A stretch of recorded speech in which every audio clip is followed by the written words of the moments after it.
সকালবেলায় বর আমাকে একটু টক দই এনে দিল, আমি মুসলি খাবো। কালকেই কচুরি এনেছিল, আমি কচুরি খেলে এখন আমার অম্বল হয়ে যায়। তো মাঝে মাঝে একদিন ঠিক আছে, তা বলে পরপর দুদিন খেলে খুব অসুবিধা। তো আমাকে টক দইটা এনে দিল আর ও বাবুকে নিয়ে বেরিয়ে গেল। রবিবার মানেই ছেলের খুব আনন্দ, বাবা ছুটি থাকলে ওকে আর কে পায়, যা ইচ্ছে তাই করতে পারে। তো দুজন মিলে ঘুরে বেড়ায় সারাদিন। আর সকালবেলা চিকেন এনে দিয়েছিলাম, সেটা রান্না করছিলাম, আর তার মাঝখানে আবার দেখি একটা বড় ইলিশ মাছ নিয়ে এসেছে।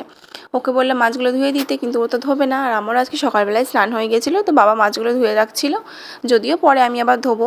এই যেটা অনেক দিন ধরে ক্লিন করা হয়নি, কি অবস্থা খালি দেখো। তো সেটাই আজকে পরিষ্কার করা হলে একদম হাওয়া বেরোচ্ছিল না। আর আমার বর মাছ মাংস ডিমের পাতলা এরকম টালটালে ঝোল খেতে খুব ভালোবাসে, অনেকদিন ধরেই বলছিল। তো আজকে ফাইনালি মাংসটা একটু ঝোল করেছিলাম। সন্ধ্যেবেলা আবার গিয়ে একটু ঝালমুড়ি চপ এসব নিয়ে এসেছিলো, সেগুলো এখন খাওয়া হলো। আর বাবু এখন আঁকার ঘরে ফোন দেখছে। ওকে যতই আমাদের সাথে যেতে বলি না কেন একদম যেতে চায় না, জোর করেই নিয়ে যাই।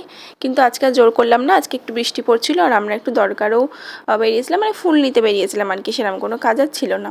আর এই হলো আমাদের ফেমাস বিপি রোডের রাস্তা। আজীবনকাল রাস্তাটা এরকমই অবস্থা, মানে কোনো দিন আজ অবধি দেখলাম না যে রাস্তাটা ঠিক হয়েছে। অবস্থাটা খালি দেখো, তার মধ্যে চারিদিকে বাইক টোটো দিয়ে মানে একটা হ্যাপাজার টাইপের অবস্থা।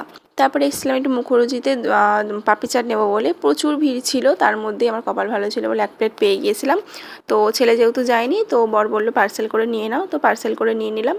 দেন একটু রাখির দোকানে গিয়েছিলাম, আর এই দেখো লোভনীয় পাপড়ি চাট।